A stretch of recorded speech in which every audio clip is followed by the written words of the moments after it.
विकसित पंकज लोचन हे सखी काजर लगाओ विकसित पंकज लोचन हे सखी काजर लगाओ बहु व्यंजन खट रस भरी है तनि भोजन कराओ पान सुपारी सुवासित है भरी पात्र मंगाओ पान सुपारी सुवासित है भरी पात्र मंगाओ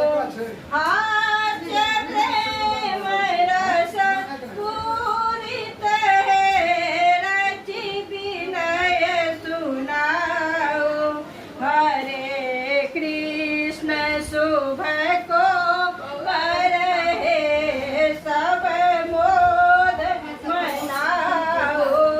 हरे कृष्ण शुभ को कर हे सब मोद